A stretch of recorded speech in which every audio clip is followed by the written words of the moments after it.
We're about to talk a little bit more abstractly about the deal that Israel has struck, but I felt important to juxtapose that to the very real people that are most powerfully affected by it, so that we not allow ourselves to wander in the hypotheticals when there are people living in the reality of this situation. But before we can get to the specifics of the deal that Israel has struck, we have to talk about deals. Adam Smith, often called the father of capitalism, wrote in his amazing book, Wealth of Nations, a great deal about making deals. And he felt this was a central element of what capitalism was meant to provide, and meant to provide well. Because after all, during the feudal time period, which preceded his by some centuries, if the lord of the estate wanted to make a deal with the peasant, what did that deal normally look like? Whatever the Lord wanted. And we're not talking capital L Lord here. We're talking the guy in the big fancy house. After all, he's the one with the armed guards. He's the one who owns the land. And you are obligated by both church and state to provide for him.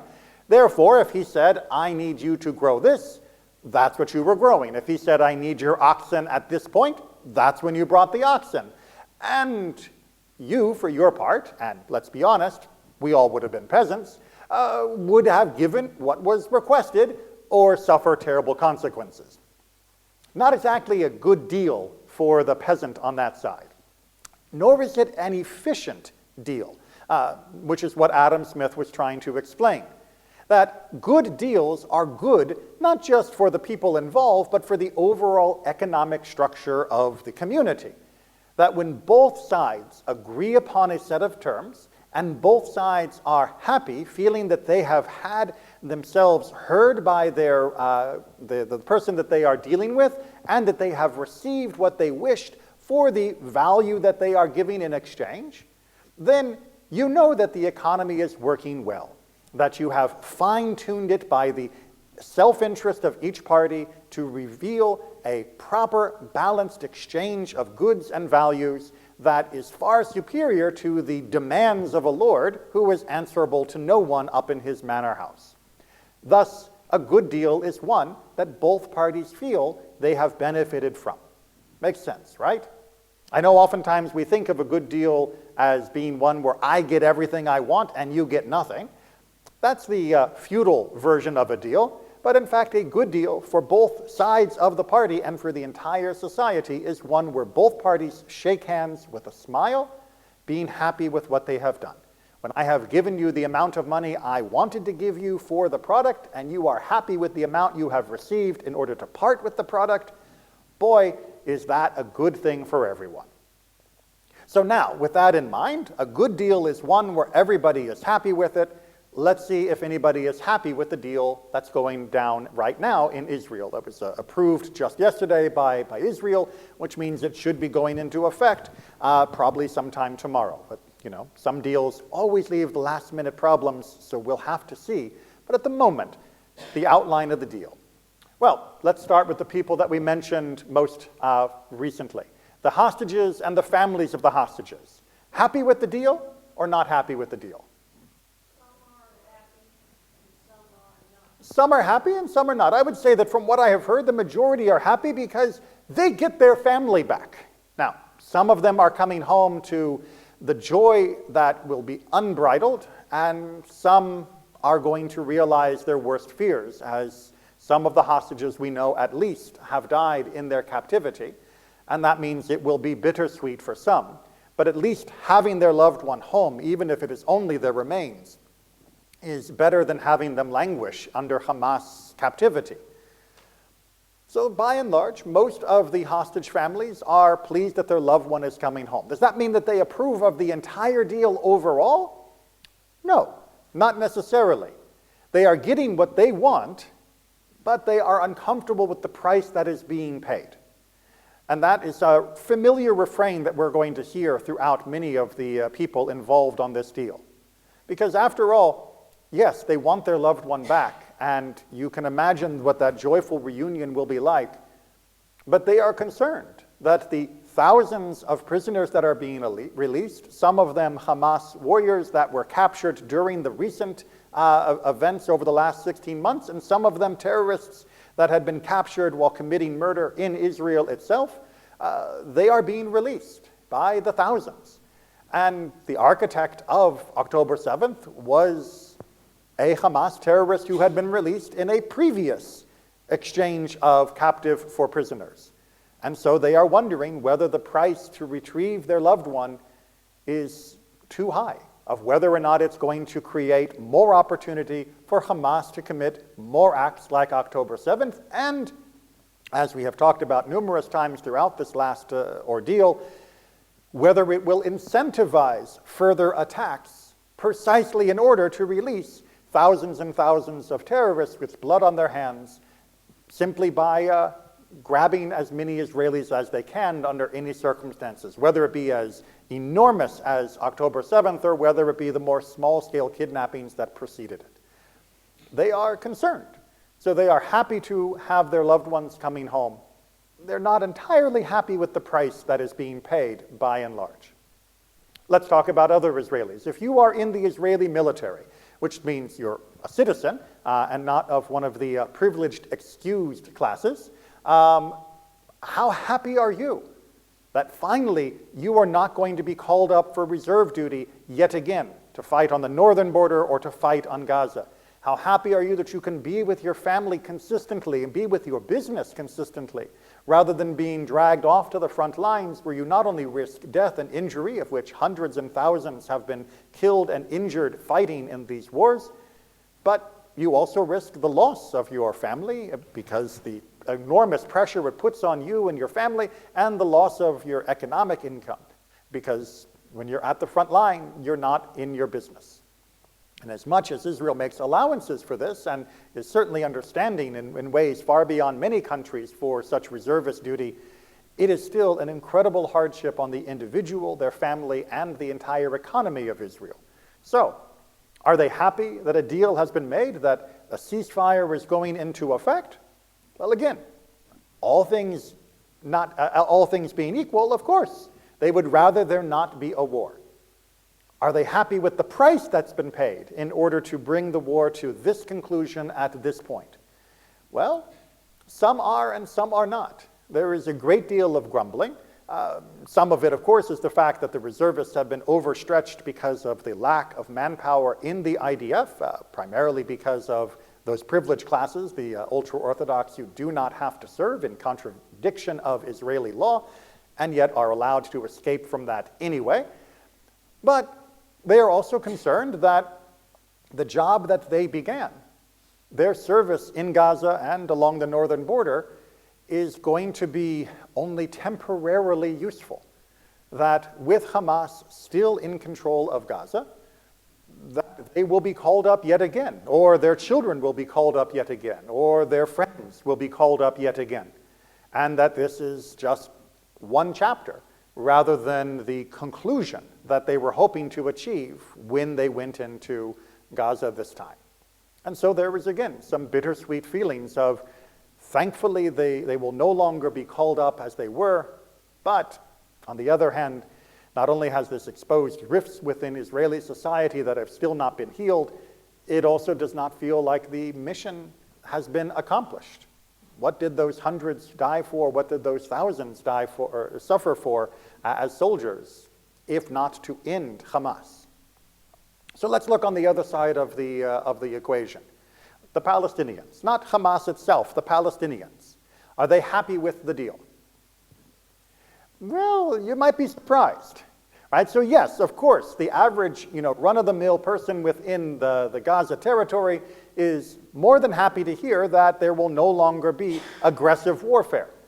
Who wouldn't be happy to know that that is being stopped? Absolutely.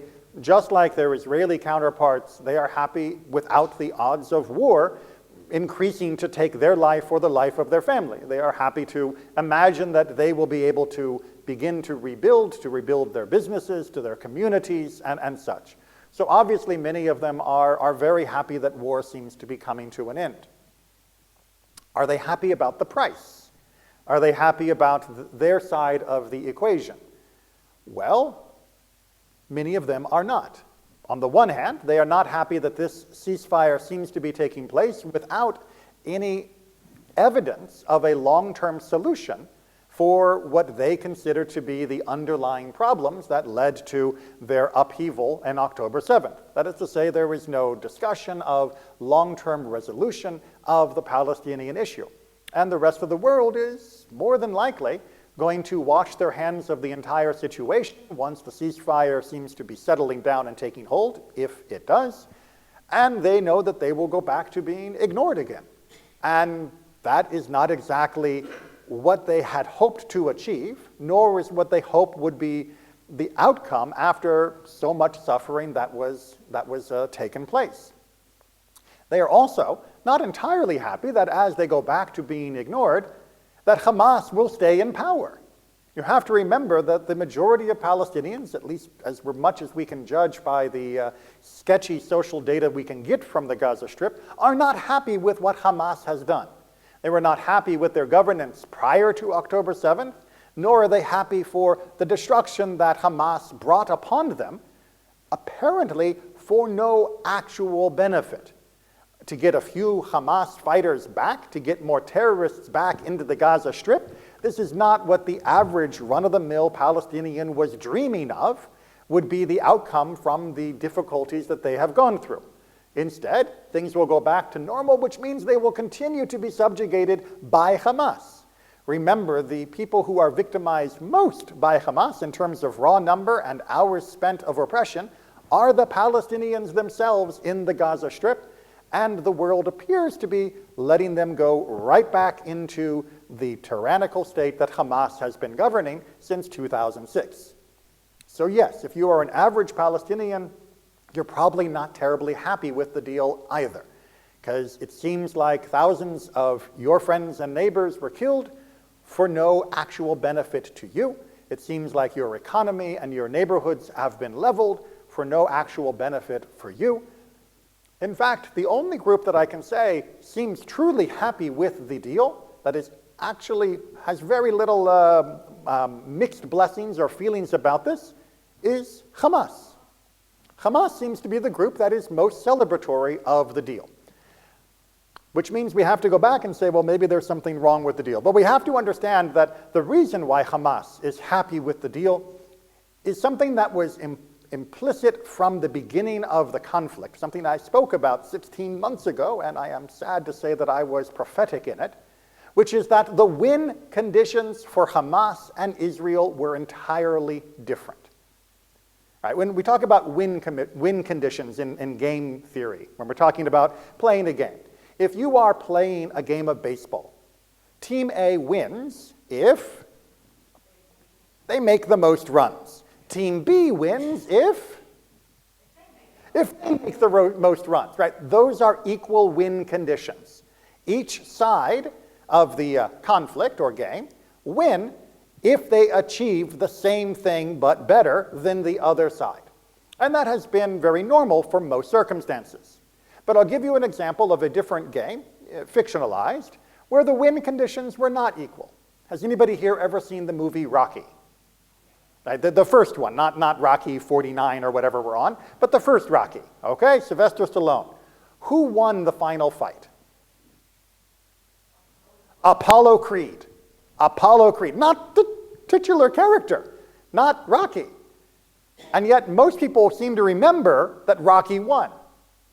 That's because he did, he just didn't win the boxing match, because his win condition was different. Apollo Creed could only really win if he smashed this upstart early enough to cement his reputation as being the most amazing fighter in the nation at the time. That was what he had to do to win. He did not achieve that. Instead, Rocky went every single round with him and gave as good as he got, and they were both bloody messes at the end and won only on technicality of who had gotten the most hits by the judges' estimation. What did Rocky need to win? He just had to go the distance. He just had to show he wasn't a bum, in the famous language of the movie. I'm not a bum. That's all he had to do, was show he wasn't a bum. If he got knocked out in the first round, then that would have been a real loss. If he doesn't get knocked out and is still standing, or at least swaying at the very end, he counts as having won, which is why most people remember that as a triumph for Rocky, even though technically he lost. Well, much as I hate to say it, Hamas is Rocky. And they were Rocky from the first punch, the first blow that began October 7th. They knew they were not going to win the war. They knew they were not going to conquer Israel. This was not the delusions of the Arab armies in 48 that truly imagined that they would destroy Israel. This is not the ideas of the Arab League in the 1970s, that they were going to roll over her in the Yom Kippur War. Hamas knew they were not going to win the ultimate prize of liberating from river to sea all of the territory they claimed to be theirs and then being enshrined as the ruler of that area. They knew they weren't going to do that. So what were their win conditions? Rocky. If they were still standing at the end, no matter how bloodied, no matter how much they had lost on the technical rules of the warfare, if they were still standing in power, they would claim victory. And rightly so, because Hamas has no imagination that they will ever rule Israel. Hamas's goal is to rule the Palestinians. And to do that, they have to out-credibility every other terrorist organization. They have to show that they can take the punches. Because they don't expect to win. They just expect to continue to be a thorn in the side of Israel until eventually, somewhere in the future, in their mind, by Yom HaHu, Israel will somehow magically disappear or be disappeared by the international community or who knows what. But in the meantime, today, all that matters for them is staying in power. And the only way to stay in power within the terrorist business, to compete against the other organizations, whether it be Hezbollah or whether it be the Houthis or whether it be Islamic Jihad, is to show that you can cause wounds and you can take a punch. And as long as you do the damage and you're still there once Israel has finished, you've won. You've accomplished what you set out to accomplish. This has been a PR stunt for Hamas, and a very successful one. And that's why in the end, they're happy with the deal. Because this means that Israel is not going to remove them from power. This means that Israel is not going to cripple their entire organization in a way that will prevent them from functioning the way they want. Yes, Israel will be defending her borders. Yes, she will prevent Hamas from conquering Jerusalem. Absolutely, that was never in doubt. Not in Hamas's mind and certainly not in the IDF's mind. But for what Hamas wants, to stay in power over the Palestinians and to stay the premier prestige organization representing their interests for being the ones who can inflict the most damage and the ones who can take the most damage and still be standing, Hamas got exactly what they wanted. So is it a good deal? I cannot tell you that. Right? I don't live in Israel. I did for a year during the Second Intifada, but those were very different circumstances. I can't tell you whether it's a good deal. But I can tell you that we should be concerned that the only one who seems truly happy for this is Hamas. And I can tell you that at the moment, the deal looks like it will bring home the hostages that remain, whether they are alive or dead. And for that, we must give thanks. And for that, we must wish their families all the blessings that they can have for the long and difficult recovery, for those who come home alive but with the trauma of 16 months of Hamas captivity, and for those who come home only as the remains of their loved one, for whom the family will now be grieving even more painfully than they have been over the last months. I can't take that away from them. I could never tell anyone, don't do the deal when those lives are at stake. That would be arrogant of me to imagine I'm in a position to tell anyone their child is sacrificable, that they are not worthy of being brought home. But I can tell you that we need to be concerned. We need to be on guard. Because, once again, it seems like we have established if you attack Israel, and take a bunch of people, you're going to get what you want in return. Israel will do, I hope, a soul searching, as they did after the Yom Kippur War, to find out what went wrong in order to prevent anything of the scale of October 7th from ever happening again. But minor incidents, major for those involved, but minor compared to October 7th, those are still going to happen. It is almost impossible to avoid that level of terrorism. And Israel is going to face this problem again, on a smaller scale perhaps, but even more energetically, because it apparently does really work, not just for the release of prisoners, but for the advertisement for a terrorist organization, for the prestige that they earn. Look, only as far as the Houthis in Yemen, who have gained international respect for launching a few missiles at Israel. That is the power of advertising yourself as an enemy of Israel who can stand after retaliation. Hamas has gone up, and others are going to want a piece of that action too. And Israel is going to have, not that she didn't before, but is going to have a difficult road ahead of her. We will need to continue to support her. Yes, God willing, the names of the hostages will no longer be part of our service because they will be home. But Israel is not done with this problem. A ceasefire, again, I am not one to say whether it was a good idea or a bad one. But wherever we go from here, Israel is still going to need our help and our love. And we have to recognize that this is not the end. And even as the rest of the world turns away to whatever new topic catches their fancy, we have to keep our attention on Israel. We have to keep our attention there, supporting our brothers and sisters as they go through the difficult task of rebuilding after 16 months of war and preparing for whatever will come next.